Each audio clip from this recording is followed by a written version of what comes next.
Hi, welcome to another reading vlog. So, today we're going to be starting a new series on my channel that I was so excited about ever since I thought about this idea. And the concept for this is I'm going to be reading multiple romance books in these series of reading vlogs, all about the same trope, to determine whether or not I like that trope. So, I've said this before, but I've only started reading romance last year and I've been really enjoying my foray into this genre, but because I only started last year, I don't really know which tropes I like. I know that a lot of them exist, and as a concept, I can, wonder whether or not I would like them, but I don't actually know if I like them. And so my goal with this series is to just try a bunch of romance tropes, including some that I don't think I would like, and see what I think about them. So hopefully this is an interesting idea, and hopefully I will find some new favorites, and you might also get some recommendations as well. For this first video, I decided to start with the grumpy sunshine trope. And I've read romance books with this trope before, but I don't really have an opinion about it one way or the other. So hopefully by the end of this video I will. And I think that this trope is pretty self-explanatory, but if you don't know, this is when one of the people in the couple is all sunshiny, all cheerful, and the other is grumpy. Usually, from what I can tell, the guy is a grumpy one and the girl is a sunshiny one, but there are situations where the reverse happens. But I've selected 3 romance books for this video, and in all of them, the girl is a sunshiny one and the guy is a grumpy one. So I guess I'm going with the typical version of this trope. And the books that I've selected were Twice Shy by Sarah Hogle, The Fine Print by Lauren Asher, and It Happened One Summer by Tessa Bailey. And I'm really excited about all of them. All of them were on my TBR. Hopefully I love all of them, but I will say I think from what I know about these books, Twice Shy will probably be my favorite. But I don't know. Let's see if that's the case. So, okay, I think that's all for this intro. I think the concept for these videos is pretty self-explanatory. Hopefully you'll have a good time. Hopefully I will have a good time. And let's get into the books. I will start by reading Twice Shy by Sarah Hogle, and I actually already started reading that book, but timestamps in the description as always for you to be able to skip around. And also I will try to keep this spoiler free, but if it isn't spoiler free, I will just let you know once the time comes and I will give you a timestamp for you to skip. But I'm fairly confident about the fact that I will keep this spoiler free so that everyone can watch it, and that's that. So that's it for the intro. I'm gonna get into what Twice Shy is about as well as my first thoughts. Okay, Twice Shy by Sarah Hogle. I am 25% into this book, and let me tell you what this is about. We're following Maybelle and Wesley, but this is all told from Maybelle's perspective. We learn pretty early on that Maybelle has been through a lot. She had a very tough childhood, and she is now, I think, 30 years old, but she's still very much just trying to get by, trying to do the best that she can. And in the beginning of the book, she receives some pretty bad news that her great aunt Violet has passed away and that she has inherited Violet's house. So Maybelle is just devastated by this news, of course, and she's grappling with grief but also with guilt because she spent one summer as a child with her aunt, but stuff happened and she never visited again. So she's kind of grappling with that guilt of never having seen Violet again, but Violet just loved Maybelle and left the house to her. And Maybelle is very thankful for the house because the house is paid for, so she'll have like this really perfect place to live, this place that she loves. She will be able to live there. But once she gets there, she receives the news that she isn't actually the sole inheritor of the house. Wesley, who is the groundskeeper and a man who has been taking care of Violet in her final days, he is also the other inheritor of the house. So basically the idea is that they have to deal with this. They have to find a way of, working with each other, honoring Violet's wishes, but it seems like Maybelle is the only one who is actually worried about honoring Violet's wishes, and they both have very different ideas of what to do with the house. Maybelle and Wesley do. And Wesley isn't really making things easy for Maybelle because, he's trying very hard to ignore her despite the fact that they're in this situation and they can't really get out of it. So that's the basic setup. I'm loving it. I'm loving it so much, and I don't want to jinx myself because I've only read 25%, but oh man, I haven't been this in love with a romance book just from the beginning, from the get-go, in a while. Okay, I'm just so in love. I love following Maybelle so much. I love her. I really feel for her backstory and for her struggles. Like, she's been through so much, and yet she's just so optimistic and so sweet, and I just love being in her head. I love her and I feel for her so much. But also the writing style is just so funny, and I guess Maybelle is funny because this is from Maybelle's perspective, but the writing is so funny. I've laughed out loud so many times already, and we haven't seen a lot from Wesley yet in 25% because, again, he's really trying hard to ignore Maybelle. But from the scenes that we have had with him, he seems to be pretty sweet, and I can already tell this is going to be a swoony romance. Hopefully it will. I'm just having a great time. I'm enjoying both characters. I'm in love with Maybelle. And despite the fact that this is very much a rom-com, like Sarah Hogle really went for the comedy side of rom-com, this is still like Sarah Hogle didn't forget to give depth to the main character, and so despite the fact that this is funny, there are still emotional elements when it comes to Maybelle's story, and maybe perhaps Wesley's story, not sure, I don't know yet, but I'm just enjoying myself a lot. All around, I have nothing bad to say about this so far. Hopefully that continues, and yeah, so I will update you once I have more thoughts.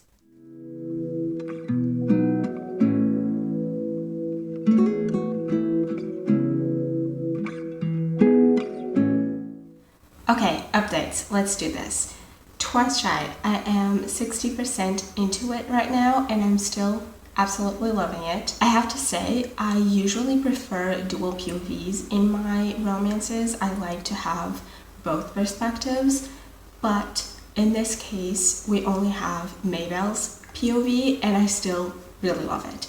I love Maybelle, I love her personality, and I love just learning about everything that she has been through, all about her past, and also I like getting snippets of the summer that she spent with her great aunt Violet, because we get to see why Violet was so special for her and so important in her life, despite the fact that she only spent one summer with her. I just love it. I absolutely love her as a protagonist. And I also like how she's a people pleaser, but Wesley is kind of antisocial, and so that kind of builds a very interesting dynamic, because Maybelle kind of craves human interaction and she can't handle when someone is mad at her, whereas Wesley is perfectly fine with not talking to anyone for long periods of time, and he also he ends up leaving little messages for her instead of talking in person with her, because he just prefers talking in texts and messages and stuff, which is just so fun. And speaking of him, I love him. When I updated the first time, we hadn't had many scenes with him because he's just so quiet and he very much keeps to himself a lot. But now we are slowly but surely getting to know him a little bit more, and I really, really like him. I like how we are slowly learning that he's so incredibly sweet, despite the fact that he's so quiet and grumpy on the outside. Like, seriously, there have been so many little moments with him that have made my heart so happy. He's so sweet, and I love this because this is why I read romance, you know? Like, this is why I like romance novels. It's because of the swoony moments, and this book is full of them, like full of little things where you see these things, these little interactions between the characters, and you can tell why they would fall for each other, you know? And I mean, speaking of which, this book is a slow burn, and I'm loving this slow burn. Like, I'm living for it. To be completely honest, I tend to like slow burns better anyway, but like, not every romance needs to be a slow burn. It's just that in slow burns, I feel like you end up usually giving the relationship between the characters more time to breathe, and so you have more time, more space to create moments between them and interactions between them. And so usually when you read a slow burn, it's easier for the reader to see why these characters would fall for each other, because you have had multiple scenes with them getting to know each other and falling in love with each other's personality and soul instead of just being superficial, you know? So yeah, I'm living for this. I'm loving it, and so far, unless Sarah Hogle does something with the third act conflict that I don't like, this will be a new favorite. Like, I can feel it. I just hope it sticks a landing. It is a new favorite. It's a new favorite, guys. Seriously, I just loved everything about this book. I wouldn't change a single thing about it. So I'm going to put the tropes that appear in this book on the screen for you guys. And I think I'm going to start doing that for romance books in these vlogs going forward, because I just find it useful. I think that sometimes the synopsis may not be super appealing to you, but then the tropes that are executed within the book may be interesting to you, may be some of your favorites. And you can also have the reverse. You can have a situation where the synopsis might sound good, but you don't like one of the tropes in the book, so that may deter you from reading it. And I think that's useful when deciding what to read next. And this is even true for this book, because believe it or not, I didn't want to read it at first. When I first heard about it, I knew that the people who were reading it were enjoying it, but I read the synopsis and it didn't sound exciting to me, and so I didn't want to read it. But then every time that I saw someone mentioning this book, they would mention a trope or an element of romance books that I like, and I would be like, wait a second, maybe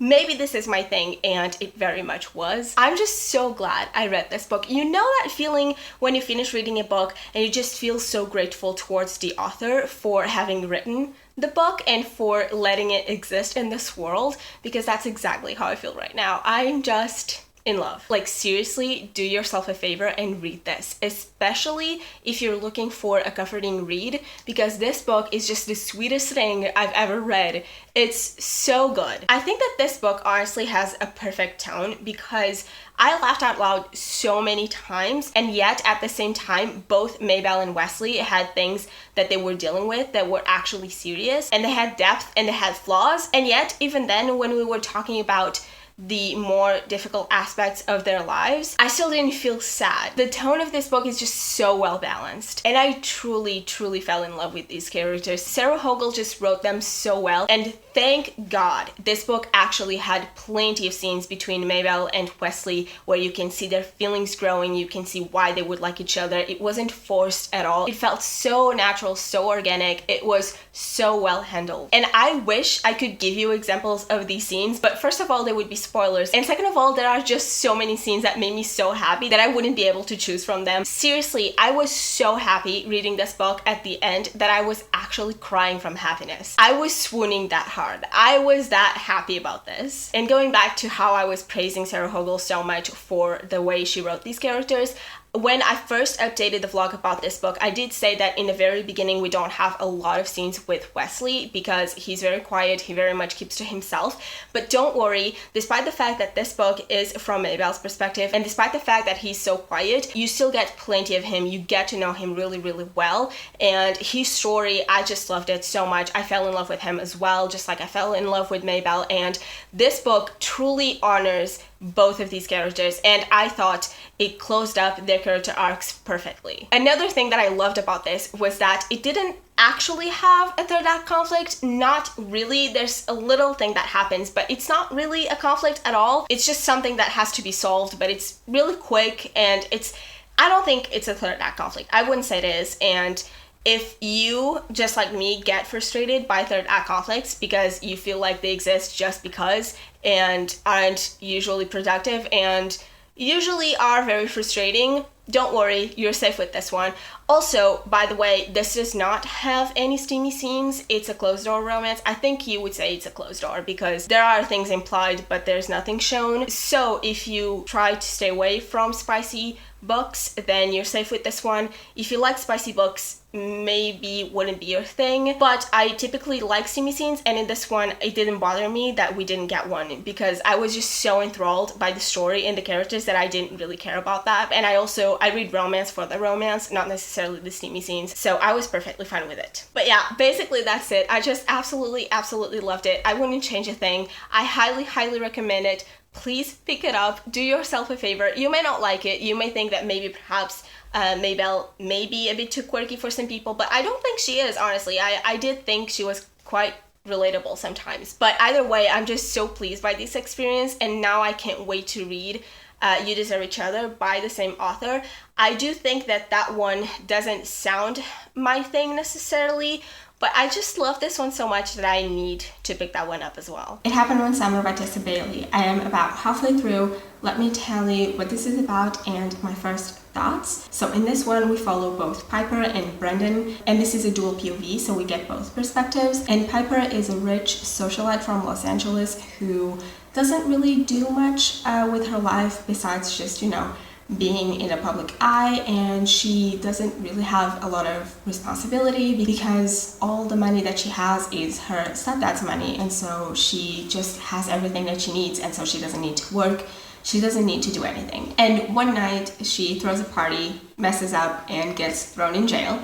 And so her stepdad basically says enough is enough and cuts her off and sends her and her sister to Westport. And he sends them there because their father, who has passed away when they were very young, he was a fisherman and he loved Westport and he owned a bar in that town. And so basically the idea is that they go there and they learn some responsibility by learning to live without his money, and also the idea is that they will renovate the bar and bring it back to life and turn it into an actual business. So they go to Westport, and that's where they meet Brendan. And Brendan is a local fisherman, and he basically, right off the bat, judges Piper, doesn't like her, and assumes that she isn't going to last long over there. So yeah, that's essentially the setup. As for my thoughts, I'm enjoying it a lot. I'm not loving it. I don't see this being a new favorite at all, but so far I'm really enjoying it. Interestingly enough, I didn't want to read this book before because I looked at the synopsis and I thought that I wouldn't like Piper because she's just not my type of character, generally speaking. And despite the fact that everyone loved it at the time, I didn't want to read it, and I didn't. But then I read Window Shopping, and I had some issues with it, but I really like the writing style, and I like the story itself. And so I thought, well, if I like the characters, I like the story for the most part, and I like the writing, let's try It Happened One Summer, because it seems like most people love this one, and it seems to be the most loved Tessa Bailey book. And so here we are, and funnily enough, from the beginning, Brendan was the one annoying me. I liked Piper from the beginning. I think Piper is just the sweetest. She's so nice to everyone. She really has a good heart. And Brendan was annoying me a lot in the beginning because he judged her right away, and he was super rude just because he created this image of her in his mind. So he really had no reason to be rude to her because she was super nice to him as well. And so he was a jerk from the beginning. But then he realized that he had been a jerk for no reason whatsoever, and then he started, making it up for her and being nice to her, and so now we're fine. And I actually really like how Brendan is so determined now to be a good man for Piper. It's really sweet to see. I also really like Piper and Hannah's relationship. Hannah is Piper's sister, she's a younger sister, and I just think that they have such a cute dynamic. I love siblings in stories, and I was also really surprised by the fact that there's a side plot all about just Piper reconnecting with her past and learning more about her father, because she doesn't really know a lot about him, and so she's kind of reconnecting with her past, learning more about him, and just creating this bond with this town as well. And I'm loving that so much. It's probably my favorite part of the story, which is weird because I usually prefer the romantic side of romance novels, but in here I'm really loving this side plot. It's not like overwhelming. There's plenty of romance. It's not a slow burn, but I'm really enjoying that part. It's just sweet. So yeah, so far I'm enjoying it a lot. It's a very solid book, and I don't see it becoming a favorite, but I totally get the hype now. Okay, I've already finished It Happened One Summer. Yes, I read Twice Shy and It Happened One Summer at the same time because I was listening to the audiobook for It Happened One Summer. So I finished both of them basically at the same time, so let's discuss. Speaking of the audiobook, I really enjoyed it. So I would say if you like audiobooks and if you can get your hands on this one, I recommend it. I thought the narrator did a very good job, so that was lovely. And then I would say that I ended up enjoying this less than I was expecting myself to, but I still really liked it. So going into this, I wasn't sure I was going to like it because of the type of character that Piper is. But then when I started reading it, I was like, okay, wait, I'm actually enjoying it a lot, and I actually really like Piper. So I might be wrong about this. This may end up being a book that I love. It didn't go that way. I still very much think that Window Shopping is my favorite Tessa Bailey so far. And I think I know why that is. I think it's because of the hero. So the hero in Window Shopping, he was really sweet. He was very much a cinnamon roll hero. But it seems like Tessa Bailey tends to like to write alpha heroes, which is not exactly my thing as much. So I think that quite influences my enjoyment of these stories. But that being said, I still really liked Brennan. So don't get me wrong, I didn't dislike him by any means. I thought he was actually really sweet after, you know, the portion in the very beginning where he's being a jerk. But besides that, he actually turns out to be super sweet, so I did like him. And I also really liked Piper, and I thought that they made sense together. They worked really well together. And speaking of Piper, I loved her growth. I think that her growth as a character, Brendan also grew. The characters were well written in general, but I especially liked Piper's growth. I just didn't love anything about the book exactly. I think that the book is very solid. It's well written. I understand why people like it, and I understand the hype.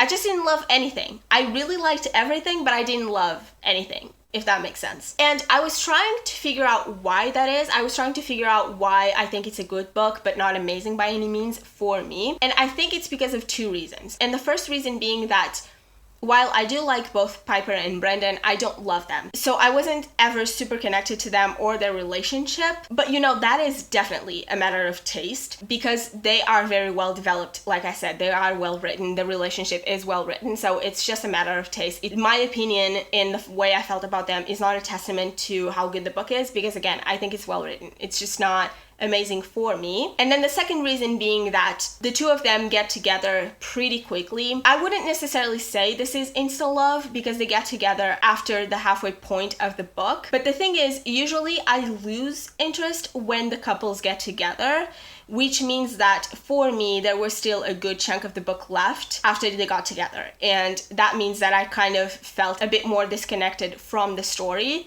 after that point. So, you know, very much a me thing, but because of that, I wasn't super invested in the things that were happening. So, you know, if you're like me, be aware of the fact that they do get together probably around like the 60% mark of the book.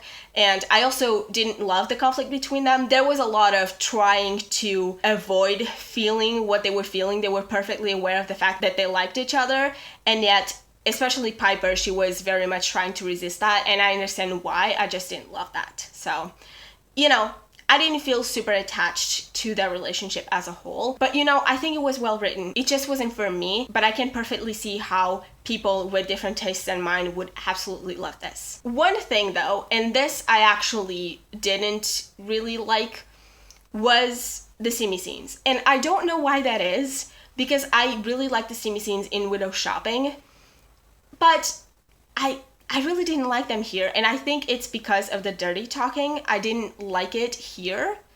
So, I don't know. Do with that what you will, but I didn't appreciate those. I think most people do like them. I didn't like them, and the book is steamy. So, you know, that did affect my enjoyment a little bit. So yes, it wasn't a favorite. I don't think it was anything special despite the fact that I think it is well written. But again, because I do think it's a well written book and I do like Tessa Bailey's writing style, I still want to read the sequel, Hook, Line, and Sinker. This is Hannah's book, so that's Piper's sister. And I also want to read her book because she, first of all, she's very much more my type of character. She's more of a nerd, and I like that. So, you know, I relate more to that for sure.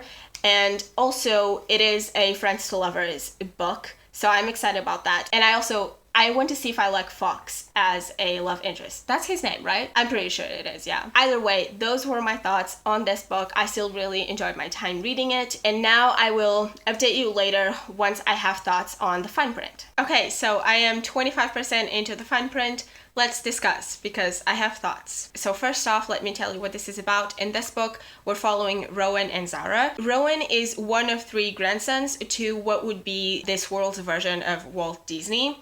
And so Rowan's grandfather passes away, and in the beginning of the story, we're seeing Rowan and his brothers reading the will, and they are hoping to inherit this company, but essentially their granddad decided that for them to inherit their portion of the company, each one of them would have to complete a task.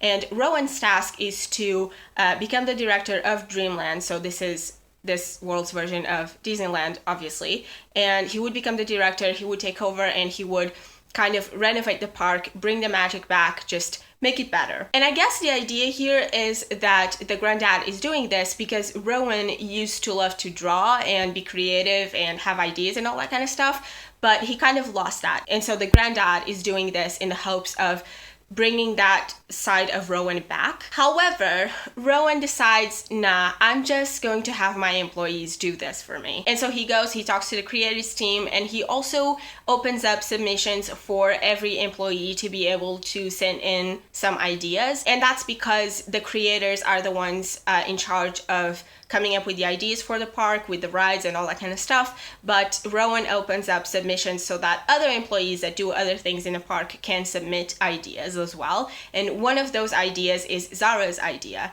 And what happens is that Zara works at Dreamland. She's not a creator, but she wants to be. And she ends up submitting a drunk submission criticizing the most popular ride in the park. And so she assumes she's going to get fired, but she doesn't. She gets hired by Rowan. She becomes one of the creators.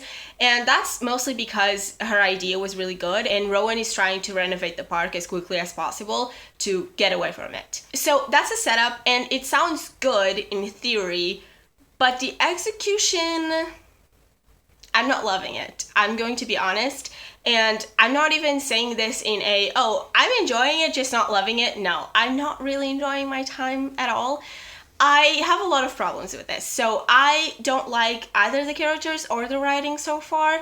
The writing to me feels there are a lot of thoughts that Rowan has and a lot of things that the characters say in the dialogue that are just so cringy to me. And the thing is, Rowan and Zara, when they meet, they right off the bat have banter, right? But it's not even fun banter. It's that type of banter where Rowan is basically being a jerk and Zara is just kind of letting the insults roll off her back, and she's kind of making fun of him back. And that would be fine if it stopped after she found out that Rowan was her boss, but it doesn't. Zara finds out that that guy she was talking to is her boss.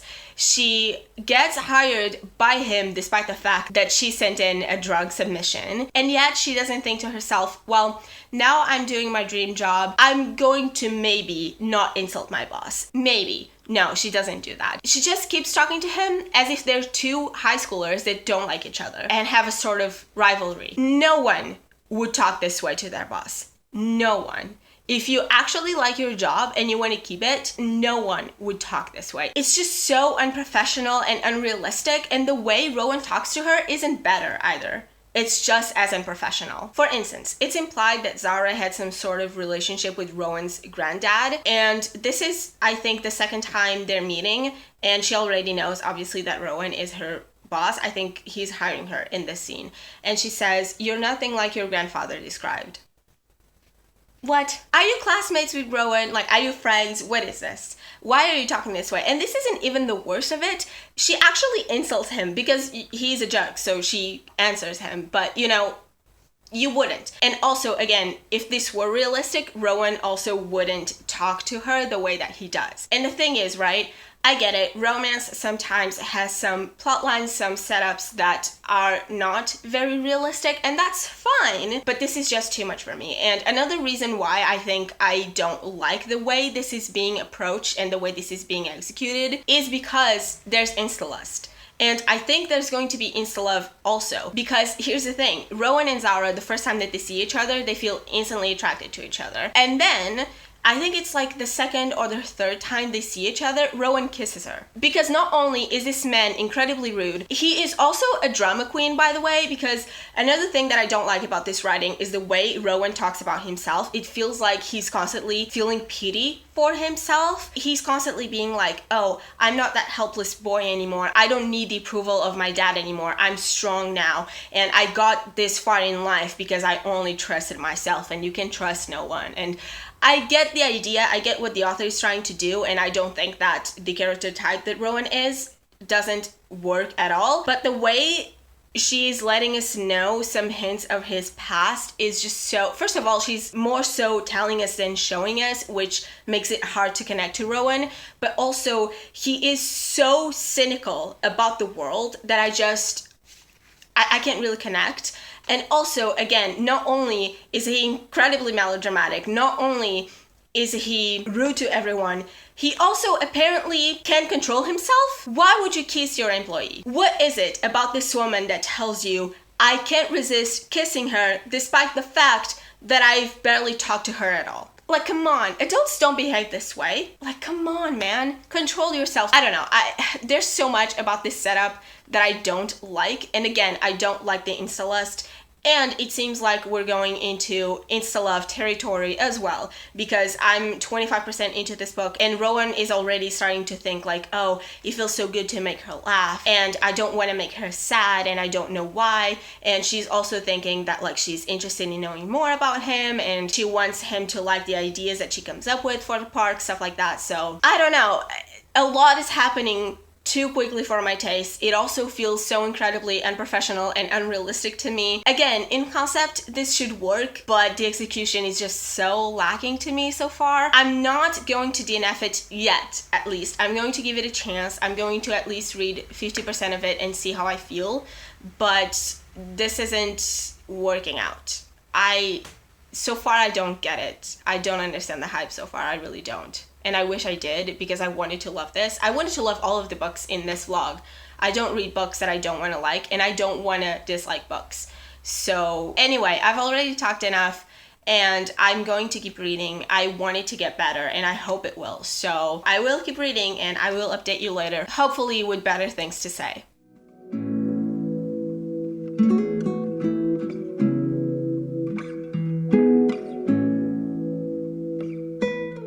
So I was reading, and this is one of Rowan's chapters, and he thinks, professionalism flies out the window as I drop off Scott's drawing. Sir, professionalism flew out the window a long time ago, probably around the time when you kissed her. I don't know, just saying, maybe, but what do I know? Also, why is he saying that he wasn't professional? Well, let me tell you, because for whatever reason that we don't know of, Zara is on the floor typing on her computer and she is listening to music, and so she's super focused and she can't hear him, and so she doesn't notice him. What does Rowan decide to do? Well, he walks over to her, grabs one of her earbuds and puts it in his own ear. What is this? What am I reading? It would be weird enough for him to just grab the earbud so that he could grab her attention. Probably a bit too familiar, you know? But still, it would be a bit more understanding, but no. This guy needs to go the extra mile. He really can control himself. What is happening in this book? Can someone please explain to me what is happening? Listen, I need to talk about something, and this has been happening from the very beginning of the book, so it's not a spoiler, but it happened again. So I just needed to mention it. Can we talk about the fact that Lauren Asher must have watched one too many Spider-Man movies while writing this book? Because I swear, Rowan and Zara have a spidey sense. They can feel it when the other is looking at them. Zara just felt a tingling sensation on her neck because Rowan was looking at her. I don't know, maybe I was the only one who didn't get the memo, but I'm pretty sure we still don't have superpowers, but if we do, please let me know because I want those. I feel like when I criticize this book, I come off as someone who can't suspend their disbelief. I swear I can. I read fantasy, okay? If you tell me your world has dragons, cool, I'm up for that, but this book is set in our world. And again, as far as I can tell, no superpowers. I never felt a tingling sensation when someone was looking at me. I don't know. I'm trying to persevere. I'm trying to make it through the book, but I'm not sure. Because here's the thing. I also don't like to be mean about books. But if I have an opinion, I'm gonna say it. But I also don't like hate reading. So, you know, I'm not here to just speak poorly about a book. And I'm not going to force myself if I'm not enjoying myself. So we'll see how far I go. Alright, I'm here to finally wrap up the vlog because I've officially let myself DNF The Fine Print by Lauren Asher. I read until the 48% mark. I couldn't quite make it to the 50%, but honestly I just decided to drop the book because I wasn't enjoying anything about it. I've looked at the clips that I filmed previously about this book, and honestly my criticisms still stand. I still feel the same way. Not much has changed, except I realized that not only do I dislike a lot of the things that are happening, I'm also not invested in the characters enough for me to want to see them together. I don't like them at all, especially not Rowan, but I don't like Zara either.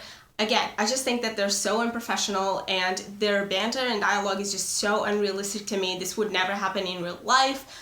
Not this way, at least. You would have to tell me that maybe perhaps they used to be friends before or something like that, because they are way too familiar with each other given the fact that they just met and are employer and employee. I just kept having to suspend my disbelief with this book, and I just can't do it. I can't suspend my disbelief for every single thing that you do. And Lauren Asher also eventually added a plot line where, and this is in the synopsis so it's not a spoiler, where Rowan starts catfishing Zara, which is just lovely, honestly.